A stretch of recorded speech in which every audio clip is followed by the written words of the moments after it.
yo la complemento después con la de síndrome hemorrágico. Lo que yo quiero hacerles acordar y pedirles también, por favor, ustedes tienen que difundir la clase con sus compañeros porque hay una cosa extraordinaria, ¿no? Yo lo voy a dejar acá grabado, pero por difundirla porque hay este problema de esa descoordinación. Hoy día es el día oficial de la clase teórica. Bueno, para entrar en tema, ustedes saben por fisiología que el sistema hematopoyético está localizado fundamentalmente, ¿no?, a nivel de adultos en la médula ósea, ¿verdad? Esa médula ósea produce tres líneas celulares definidas, ¿no? Glóbulos blancos, fundamentalmente encargados de la defensa del organismo, las plaquetas o megacariocitos que tienen que ver con la hemostasia o coagulación, y la serie roja o eritrocitos que producen los glóbulos rojos y cuya función principal es el transporte de oxígeno, ¿no?, por la sangre. Entonces, yendo un poco más a la parte de semiológica y comenzar nuestro tema, cuando tengamos alteraciones en la serie blanca, probablemente veremos semiológicamente más infecciones o infecciones en sitios infrecuentes o recurrentes. Cuando hagamos la clase de diátesis hemorrágica, diátesis trombótica, si faltan las plaquetas, comenzaremos a observar que hay manifestaciones hemorrágicas, melena, hematemesis, eso va a ser motivo de otra clase. Y acá, en el grupo de glóbulos rojos, digamos, entrando en la definición, sería pues entonces una reducción de la capacidad transportadora de oxígeno por la sangre, con las manifestaciones consecuentes, ¿no? Si lo viéramos desde el punto de vista del laboratorio de patología clínica, sería muy simple definirlo en base a un parámetro de laboratorio: reducción de hematocrito, concentración de hemoglobina o el conteo total, la masa total de eritrocitos. Pero a nosotros nos interesa que quede el concepto fisiopatológico. Yo siempre a los alumnos en mi grupo les recuerdo, les hago hincapié, los motivos a que lean fisiopatología. La diferencia fundamental entre el médico y cualquier otro profesional de la ciencia de salud es el dominio de la fisiopatología. El concepto entonces es caída, ¿no?, de la tensión de oxígeno en la sangre. Entonces, yo comienzo haciendo una historia clínica. Ustedes están haciendo el ABC, que es recogida de datos en historia clínica importantes. Todo está en la filmina, ¿no?, en la diapositiva, pero por ejemplo, cuando hablemos de síndrome anémico, y hago otro paréntesis, cuando usted, por ejemplo, tiene fiebre, evalúa un paciente con fiebre, y ya le van a decir en la clase, hay ciertos parámetros y hay ciertas enfermedades limitadas. Claro, el espectro es amplio. Si el paciente está ictérico, también usted dirá, la lesión puede ser hepatocelular, en el hígado mismo, en la vía biliar, en la vesícula o en el desagüe de las vías biliares. Más o menos también está constreñido anatómicamente. Pero cuando tú hablas de anemia, el espectro de anemia va desde una anemia nutricional hasta una enfermedad, por decir, que altera la composición de la molécula de hemoglobina, o mecanismos autoinmunes. O sea, prácticamente agarra todo el espectro. Cualquier enfermedad, en otras palabras, puede cruzar probablemente en su evolución con anemia. Entonces tenemos que ser cuidadosos. Está en la diapositiva. Paciente que tiene historia de enfermedad úlcero-péptica, por ejemplo, ¿no?, insuficiencia renal crónica o artritis reumatoide. Entonces, ¿yo por qué le digo insuficiencia renal? Porque tendré que interrogar si es un paciente con una posible nefropatía crónica, si tiene alteración, por ejemplo, en el volumen urinario, si es hipertenso, si tiene oliguria, si tiene alteración metabólica que da un tipo de respiración especial. Entonces yo le pongo, como dicen ustedes, el abanico. Tiene antecedente de enfermedad úlcero-péptica, puede ser úlcera duodenal, úlcera gástrica. Habrá que preguntarle al paciente, habrá que hacer la historia. Pasen nomás, pasen por favor. Habrá que hacer la historia si alguna vez hemos tenido sangrado, como melena o hematemesis, ¿no? O me voy, por ejemplo, a la raza negra, que tiene alteraciones en la composición de la hemoglobina. En nuestro medio no es infrecuente que los pacientes que tienen hemoglobinopatías, talasemia, viajan a altura y en la altura sufren el efecto de la caída o lisis de hemoglobina y no funcionan las pacientes de raza morena en la altura, ¿no? Hacen cuadros de dolor abdominal, entonces todo vale. No, el paciente tiene medicación que puede resultar en condiciones de anemia. Lo más común, los antiinflamatorios no esteroideos, ¿no? Metildopa es un antihipertensivo que no se usa mucho, pero se sigue usando para hipertensión por vía refractaria. Entonces, de todo me agarro. ¿Ha tenido alguna vez historia de transfusiones? ¿Ha tenido una historia definida de anemia? Sí, yo tenía anemia de joven, tenía 8, 9 gramos. O sea, tenemos que interrogar todo. ¿Le transfundieron? Sí, no. ¿Le pasaron hierro? Pase por favor. Sí, no. Nos dirán. En nuestro medio todavía hay que considerar posibilidades infecciosas. La bartonela peruana, la verruga peruana, la enfermedad de cardioma, bartonellosis, hay bolsones, ¿no? En nuestro medio cerca nomás, la sierra de entrada a la sierra central, Matucana, Canta, San Bartolomé, zonas verrucógenas donde se construyó el ferrocarril central, ¿no? Entonces en Ancash, verruga. Entonces yo tengo que hasta preguntar lugar de procedencia. Entonces todo me vale. Exposición a tóxicos ambientales, anemias que afectan directamente la producción en la médula ósea. Personas que trabajan con pintura, con soplete, usan solventes orgánicos, thinner, aguarrás, gasolina, ¿no? Benceno, enfermedades que a la larga, esa exposición química termina produciendo leucemias, ¿no? Mielodisplasia o anemia plástica.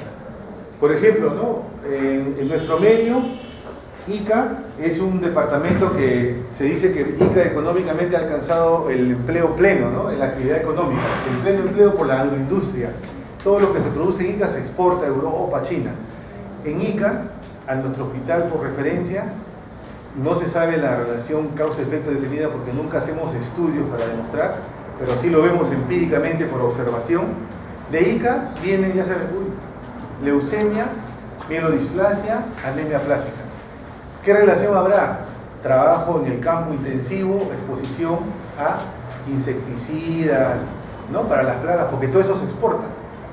Entonces, de todo me valgo, ¿no? Ni hablar si hablamos del estado nutricional del paciente, ¿no? Si un paciente está desnutrido, alcohólico, no va a ser raro que encontremos un paciente que haga anemia por deficiencias nutricionales, ¿no? Está de moda, está muy de moda estas personas que tienen dietas extremas, ¿no? Veganos, ¿no? Antes era vegetariano nomás, ahora ya tienen el nombre nuevo de veganos, ¿no? Entonces, todo exceso es malo, pero por ejemplo, a veces estas personas no consumen carne, ¿no? No consumen huevo, y ahí hay calcio. No solamente vemos anemia, sino también osteoporosis, ¿no? Por ir a esos extremos, ¿no? Entonces, hay anemias nutricionales. Todo eso uno tiene que interrogar, vean ustedes que es completo. Antes que vayan acá, volvemos a hacer un paréntesis. Si nosotros comenzamos a bajar la masa eritrocitaria por la por fisiopatología, ustedes van a ver que cada vez va a haber menos capacidad de transporte de oxígeno a los tejidos nobles. ¿Cuáles son los tejidos nobles o los órganos nobles? Encéfalo, ¿no? Corazón. Nobles es un decir académico, empírico, porque finalmente son los más sensibles. De los 5 litros por minuto que tenemos de gasto cardíaco, el cerebro se lleva de 20 a 25% y el corazón se lleva otro tanto igual, ¿no? O sea, no es tanto lo que sean nobles, sino que son más bien muy sensibles a la hipoxemia. Son tejidos que tienen que estar abastecidos cada minuto, cada segundo de glucosa y de oxígeno. Entonces, no es de extrañar que las manifestaciones de anemia den como respuesta compensadora síntomas cardiovasculares. Por eso es que hay tanta implicancia en el sistema cardiovascular. Ahora, como yo les decía a ustedes, cuando se produce una anemia, los síntomas también se van a desarrollar en base a la velocidad de pérdida. Si la anemia es crónica, dará lugar a los mecanismos de adaptación. Los primeros mecanismos de adaptación, por sus estudios ustedes llamaron, creo que no era fisicoquímica, ¿cómo se llama su curso? Bioquímica o biofísica, creo que es, ¿no? Por fisicoquímica, que es el que estudia la molécula, saben de que la molécula de hemoglobina puede transportar más oxígeno, puede adaptarse, el efecto Bohr se desvía hacia la derecha y disminuye la afinidad del oxígeno por la molécula y la entrega al tejido. El aumento del 2,3-trifosfolicerato también hace lo mismo, desvía la curva a la derecha. Pero esos mecanismos moleculares pueden compensar inicialmente. En otro momento, al seguir bajando la masa eritrocitaria, tú lo que haces es desvías la sangre de los lugares donde menos se necesita a los lugares más sensibles. Entonces, haces desviación del flujo sanguíneo del lecho esplácnico y de la piel, o sea, del riñón, de la piel, lo desvías al cerebro y al corazón, que no pueden perder su cuota, si no, no funcionan y nos morimos, ¿no? Si haces eso, sigues compensando, ya te queda la compensación cardiovascular. Ustedes por fisiología saben que el gasto cardíaco es el producto de dos variables, ¿no? Fracción de eyección, ¿no? Y frecuencia cardíaca. Y eso redondeando es 70 por 70, 4.900, 5 litros. Entonces, el aparato cardiovascular puede compensar también un buen tiempo, porque lo que hago es producir o aumento del volumen, más volumen por cada impulso, lo que va a dar un estado hiperdinámico de más volumen expulsado, o también puedo hacer taquicardia, ¿no? Cuando aumento el número de ciclos, en vez de tener 70 ciclos por minuto, tengo 100, logro compensar también un tiempo. Pero otra vez pasa lo que les digo, el aparato cardiovascular está implicado siempre en los casos de anemia. El aparato cardiovascular también puede ser descompensado por cualquier anemia cuando hay una enfermedad cardíaca subyacente. Si yo tengo insuficiencia cardíaca, tengo cardiopatía coronaria, he tenido un soplo, con anemia estoy más complicado todavía. Entonces, los pacientes con anemia tienen disnea variable, desde grandes esfuerzos, medianos, pequeños, hasta el reposo. Va progresando, ¿no? Pulsos amplios, porque le dijimos que pueden eyectar más volumen tratando de compensar. Disnea en reposo en casos extremos, ¿no? Taquicardia, edema.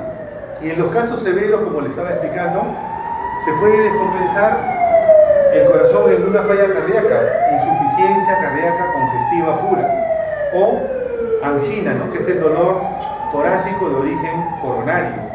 Entonces la anemia tiene que ser corregida. Un poquito de fisiopatología siempre para volverles a motivarlos a que lean para las clases. En el ciclo cardíaco, que ya van a llevar un capítulo completo, ¿no es cierto? Es más o menos 70 por 70, o sea, quiere decir de que un ciclo cardíaco de sístole y diástole, por fisiología que ya llevaron, más o menos dura 0.8 segundos, aprox, ¿no? 4/5. Y de ese 0.8, la mayor parte se usa en la diástole, para que el corazón repose, se recupere, se glucose, se oxigene.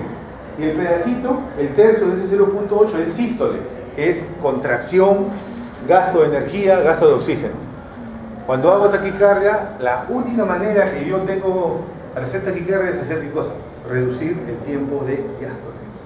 Y expongo al corazón a angina, a infarto. Toda anemia, adelantándome cuando esté en el otro ciclo, tiene que ser corregida. De todas maneras, porque si no, puede producir daño severo, ¿no? Vuelvo a repetir, si la instalación es lenta, permite a los mecanismos de adaptación, ¿no? Hasta cierto momento. Porque también, si por ejemplo la causa de la anemia es que la masa eritrocitaria está destruida porque tiene un cáncer de próstata invasivo a hueso y que ya no produce glóbulos rojos, nunca se va a restituir la masa a nivel normal. Si tiene una leucemia, tampoco. Entonces, algunas cosas se podrán corregir, otras no. Los pacientes refieren lo que está en la femina, lo que ustedes quieren, es no confundir la debilidad, la sensación a veces de fatiga, astenia está en los libros de semiología, ¿no? O sea, no quiero hacer nada, caminé 2 pasos y estoy cansado como una maratón, con la sensación de falta de aire, de dificultad para entrar, que es disne, ¿no? Las dos cosas pueden coexistir, son diferentes, ¿no? Apatía, la palidez es el signo, si se quiere, cuando hagamos examen físico será pues lo más obvio, pero no es lo único que tenemos que buscar, ¿no? Buscaremos palidez en las uñas, lechos unguiales, en las conjuntivas, en la piel, pero como los peruanos tenemos tanta variación en las pieles, no es lo más objetivo, entonces no es el único signo de anemia, o sea, ausencia de palidez o palidez no te dice que sea, ¿no? Es un signo importante, por supuesto. Úlceras crónicas en tobillos y la pica, unas palabras, se ha visto en algún tipo especial de anemia ferropénica. Las anemias por ferropenia, por caída en el ion fierro, que puede ser por deficiencias de fierro o podrían ser por pérdidas crónicas de hierro, por ejemplo sangrado en la mujer fértil. Las anemias dan esas úlceras crónicas en los tobillos y dan la pica, que es el síntoma subjetivo, ¿no? Es un síntoma que el paciente dice que tiene, como dice, hay hambre de hierro, entonces come hielo, ¿no? Las variantes que hemos visto, come hielo, come pedacitos de borrador, tiza, está buscando hierro. Es un síntoma de deficiencia crónica de hierro, ¿no? Igual que la coiloniquia, que si ustedes ven sus uñas convexas, cuando la ven de perfil, en la coiloniquia se ve como si fuera una forma de cuchara. En realidad, últimamente, en los últimos años, probablemente en relación al desarrollo socioeconómico que ustedes están gozando, son unos tiempos diferentes, hace 15, hace 25 años, no se ve tanto, o tal vez también el sistema de salud ha fallado que ya no llegan, ¿no? También hay que ponerse, no los vemos porque no llegan, no tienen acceso al sistema de salud, hay que pensar también en eso. O también ha mejorado la situación y no los vemos. De repente el paciente que antes lo veía rebagliante y ya no está con nosotros, sino está de repente en solidaridad, ¿no? Hay que pensar en eso también, ¿no? No todo lo que brilla es oro, pero no se ve tanto. Por eso no tengo una foto para mostrarles así fidedigna. ¿Qué más puede haber? Amenorrea, disminución de la libido, proteinuria, azoemia, la subida de los nitrogenados en sangre, lo que hablábamos. Entre anemias severas hay una redistribución del flujo sanguíneo. Se sale de la piel, se sale del estómago, se sale del riñón hacia el corazón y el encéfalo. Entonces veo palidez. Y en el riñón sufre, porque si hay disminución del flujo sanguíneo renal, disminuye la tasa de filtración glomerular, disminuye la excreta en manera de orina, ¿no? Y edema o proteinuria. Se observa, ¿no? Entonces, vean todo lo que puede dar y qué hay que buscar en nuestro síndrome anémico. Los síntomas neurológicos son síntomas derivados de la mala oxigenación cerebral, ¿no? De la hipoxemia, que van desde mareos, pobre rendimiento académico, escolar, universitario, ¿no? Hay que hacerse su hemoglobina, es bueno, un chequeíto siempre, ¿cierto? ¿Ya? Vértigos, confusión, síndrome confusional en ancianos, o sea, está confundido. ¿Cuál es su nombre? No sabe. ¿Dónde está? No sabe. La fecha no sabe. ¿Quién es el presidente del Perú? No sabe, se confunde. Síndromes confusionales, ¿no? Anemia, sepsis, bueno, son varias causas. Cuando hay deficiencias de vitamina B12, que ya es un poquito más específico, la vitamina B12 y el ácido fólico son precursores en la hematopoiesis, que está, bueno, ahí sí también los veganos, porque están los vegetales verdes que comemos, ¿no? Pero de todas maneras, cuando faltan esos componentes que es ácido fólico y B12, puede haber parestesias. Siento mis manos como si estuviera un guante, siento como si estuviera todo así áspero, borroso, lo siento grueso, lo siento con hielo, con frío, parestesias. Disestesias cuando ya hay dolor, ¿no? En calcetín o en guante, ¿no? Hemos visto sí, a pacientes con deficiencias severas de vitamina B12 que han venido con compromiso marcado de sensorio, parecía que tenían un coma, una encefalopatía severa, y que con la reposición de vitamina B12 y ácido fólico despertaron después de varios días, ¿no? O sea, así se ve. Entonces, si ya más o menos estamos ampliando el panorama de que no solamente voy a buscar palidez, hay múltiples enfermedades que van a dar manifestaciones o signos objetivos. Por ejemplo, palidez, ya no lo menciono, pero puedo mencionar ictericia. La ictericia es la coloración amarilla de las mucosas conjuntivas por el depósito de la bilirrubina conjugada o directa. Pero cuando estamos ante estados hemolíticos, el paciente hemoliza continuamente, puede haber una, digamos, el doctor Sara me tiene que disculpar, una subictericia o una ictericia leve, porque de todas maneras la acumulación de pigmentos, en este caso bilirrubina indirecta, que es la que está saliendo de la hemólisis, me va a dar esa coloración. ¿Te das cuenta? Ahora, si yo, como dice Dato Cabos, mi paciente está medio con un amarillo pálido, medio amarillento, tiene también, por ejemplo, dolor de huesos, tiene hepato, esplenomegalia y ha hecho fiebre. La historia dice que tiene fiebre. Yo tengo derecho a pensar si hace fiebre, tiene adenomegalias, ¿no? Tiene, ¿cómo se llama?, petequias o dolor de hueso y está ictérico, de repente es una anemia de tipo hemolítica. Ya después yo averiguaré pues si es hemólisis intravascular, extravascular, por anticuerpos, qué sé yo, pero me da derecho a pensar en eso. O mi paciente viene con fiebre, dolor óseo marcado, ¿no?, petequias, equimosis, o sea, sangra, y adenopatías. De repente lo que estamos buscando es un proceso linfoproliferativo, leucemia, linfoma. Entonces el examen, como ustedes ven, es completo.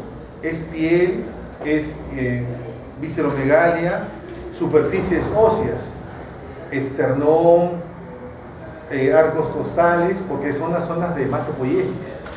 Si hay enfermedades infiltrativas a ese nivel, podrá haber, por lo menos de repente, algún grado de dolor, ¿no? Si no es un dolor exquisito, ¿no?, muy sensible, ¿ya? Glositis, lengua como fresa, despapilada, grande, son generalmente avitaminosis. Eso lo junto con las parestesias, con los problemas de B12. La coiloniquia les hablé que era asociado a déficit de hierro, ¿no?, la alteración como una cuchara, ¿ya? Soplos. El examen implica el aparato cardiovascular porque no solamente va a haber de repente taquicardia, que les mencioné en la anterior diapositiva, pulsos amplios, porque les vuelvo a repetir, como mecanismo de compensación el paciente va a tratar de dictar más volumen, entonces van a haber pulsos más amplios. Los soplos, se dice que el soplo de una valvulopatía orgánica, mitral, ¿no?, aórtica, tricuspida, está constreñido a la zona anatómica y que puede tener algún tipo de irradiación, también lo van a llevar en su curso de cardiovascular. Pero un soplo funcional es un soplo de múltiple localización y de bajo grado, ¿no? Los soplos se gradúan generalmente del 1 al 6, nosotros escuchamos, digamos, recién a partir del 2 hacia adelante, ¿no? Un soplo 1 muy difícil de escucharlo. Entonces, un soplo funcional es multifocal. Taquicardia. Los pacientes con anemia no compensada tendrán taquicardia. Los pacientes que hayan tenido más tiempo de adaptación podría afectar la taquicardia o no ser tan severa, ¿no? Entonces, hasta ahí yo creo que está bien, está claro. Ahora, nosotros, cuando ustedes están comenzando a hacer los principios de la medicina interna, de interrogar, hacer un bien interrogatorio, tienen que tratar de establecer los mecanismos principales y las enfermedades más comunes que den anemia. Entonces, yo me pregunto si el paciente, y es una pregunta de interrogatorio, ¿no?, si alguna vez ha sangrado, ¿verdad? Pero yo quiero descubrir, entre comillas, el mecanismo fisiopatológico. Y vuelvo en este curso no va a ser como el curso de patología clínica que vamos a separar la anemia en base a un hemograma, hematocrito, porque ahí me van a decir, bueno, tiene 10 gramos de hemoglobina y las constantes corpusculares son de glóbulos rojos grandes, macrocitos. No es nuestro curso. Nosotros tenemos que tratar de identificar qué proceso fisiopatológico está causando la anemia. Entonces, esas son las preguntas, porque si ha sangrado antes o ahora, y eso es interrogar si ha habido historia de pérdidas. ¿Ha tenido usted melena? ¿Ha tenido usted hematemesis? ¿Hematoquesia? ¿Qué sé yo? Por menstruación, menorragias, metrorragias, ¿no? Si hay historias de pérdidas, entonces no hay pérdidas. La otra es, ya yo voy elucubrando, como digo, si hay destrucción incrementada. El mecanismo hemolítico también es un factor a considerar en las anemias. El mecanismo hemolítico, lo dije, fiebre, visceromegalia, adenomegalias, ¿no? Si está fallando todas las series, se agregará petequia o sangrado, porque también está fallando los megacardiocitos, ¿no? Y eso, cuando hablamos de médula deprimida, de repente entonces tendrá fiebre, tendrá dolor sobre las superficies óseas, tendrá petequias, tendrá hematoma, porque me está hablando ya de toda la serie integral, ¿no? Y la deficiencia de hierro, también, ya la vamos a ver. Entonces, 3 serían los mecanismos fundamentales para ustedes que lo tengan en mente. Producción disminuida de glóbulos rojos, destrucción incrementada de glóbulos rojos y pérdidas de glóbulos rojos, ¿no? Pérdida de eritrocitos. Ustedes ya saben, por sus estudios de fisiología también, que la vida media de un glóbulo rojo más o menos es de 100 a 120 días. Eso significa que la masa total de glóbulos rojos se cambia en 100 o 120 días y que cada día se está cambiando más o menos el 1% pues, de la masa total. Entonces, cuando yo, ¿no es cierto?, no logro reemplazar el 1% fisiológico, comienza a ser ya una eritropoiesis efectiva, pero reducida, para el recambio fisiológico. Ahí están los ejemplos, ¿no?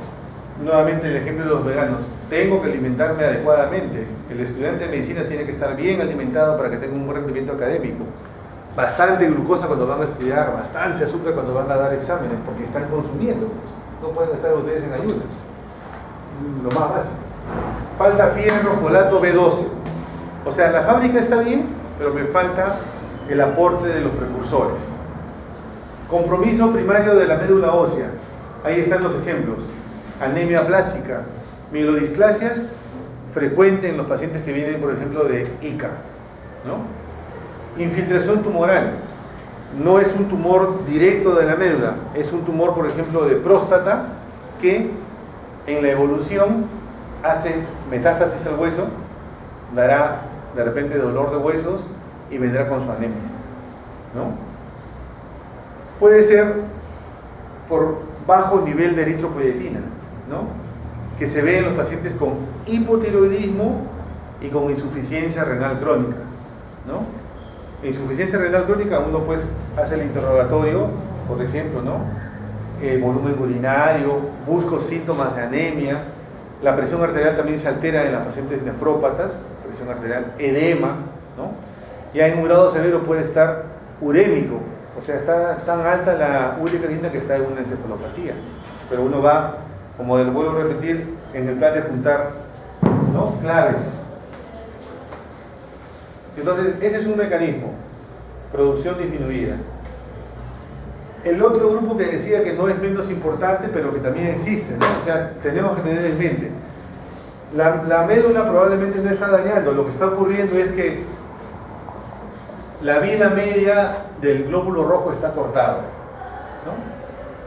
Podríamos ya, digamos, deducir, si se comienza a producir lisis cada día más del 1%, a la larga vamos a hacer anemia, ¿no? Pero ya en un estado hemolítico se considera cuando, como dice la diapositiva, por lo menos el 5% de la masa se está lisando, ¿no? Y eso es poco, ¿eh? Porque 5%, para que también tengan ustedes una idea, 5% significa que de los 5 litros se han lisado 250 mililitros, un vaso grande de lo que tomamos, ¿no? Esa es la medida, un vaso grande de 250.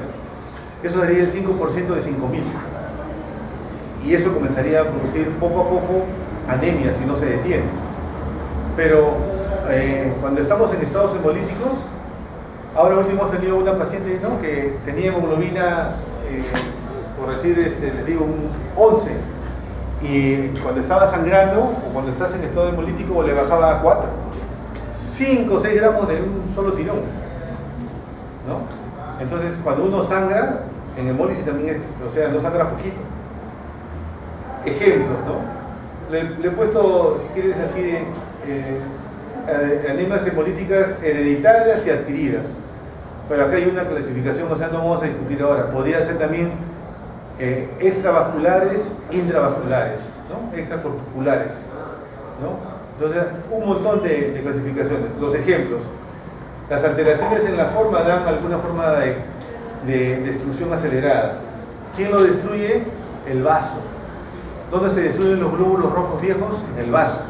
¿Qué encontraré en las anemias hemolíticas entonces en la variante que tenga que ver con anormalidades en la forma, en el volumen? Esplenomegalia. Examen físico, uy, este tiene vaso grande, doctor. Es una posibilidad por ese lado, ¿no? Puede ser que no tenga vaso grande. ¿Por qué? Porque la destrucción es tipo adquirida o intravascular. Púrpura trombocitopénica idiopática, PTI. Hay anticuerpos antiplaquetarios.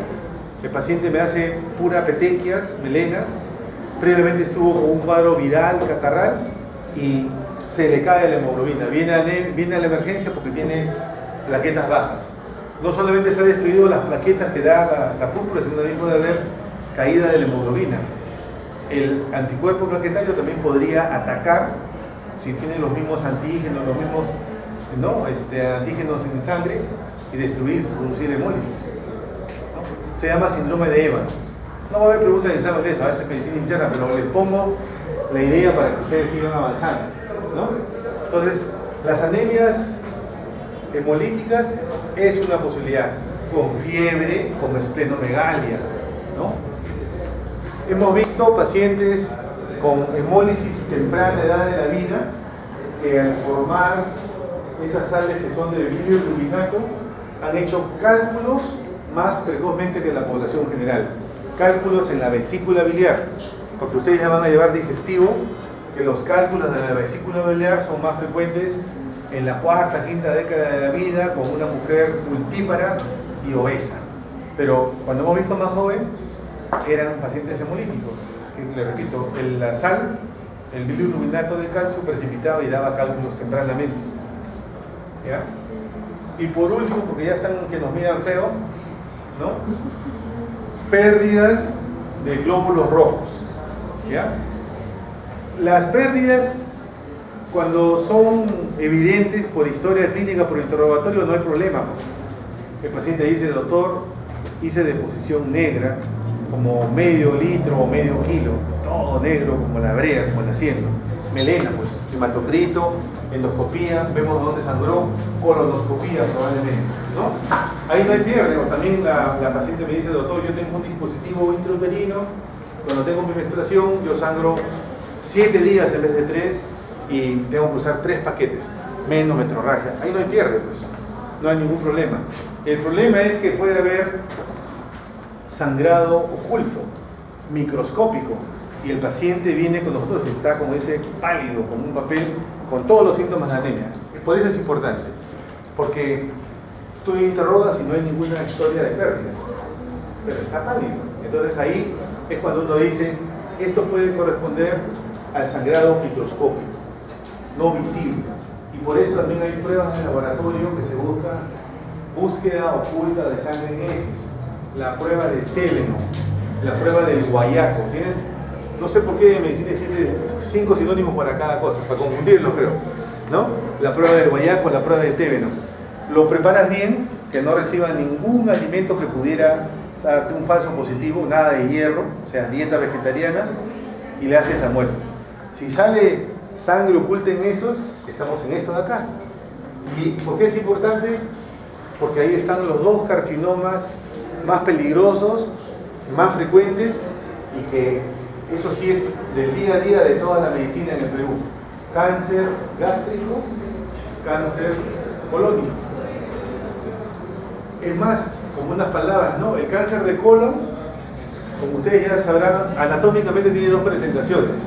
El cáncer del lado izquierdo probablemente me dará más alteraciones en el hábito evacuatorio, cambios en el volumen, en el grosor de las heces, porque al crecer en el recto impide la salida, dificultad para evacuar, cierto? O sangrado directo como rectorragia. En cambio, el cáncer del lado derecho, que es más amplio, que ya tiene función de absorción, es el que me dará los síndromes anémicos inexplicados, ¿no? Y cualquier cáncer, sobre todo lo del lado derecho y el transverso, me podrá dar una obstrucción intestinal. O sea, dar otro síndrome que ya es dolor, vómitos, ausencia de flatos. Pero volvemos a nuestro punto, yo no puedo, ¿no? O sea, no puedo confiarme, o sea, esto tiene que estar en mi mente también. El tercer mecanismo, pérdida de glóbulos rojos. Ya como una cosa, como dice, como miscelánea, ¿no? Llegas a la anemia si pues le das 50 muestras, ¿no? Sangre. A veces tenemos que estudiar, saca sangre, pero eso es difícil. O que en diálisis, por los catéteres de diálisis, el paciente sangre, ¿no? Vaya perdiendo. Encima tiene insuficiencia renal, que tiene deficiencia de eritropoyetina y ya tiene una anemia por sí solo. Eso es infrecuente, ¿no? Quedarnos más que nada con los dos primeros. Pérdidas evidentes y el sangrado oculto. Miren, esto es un resumen apretado porque ya está la doctora ahí que estamos en la hora.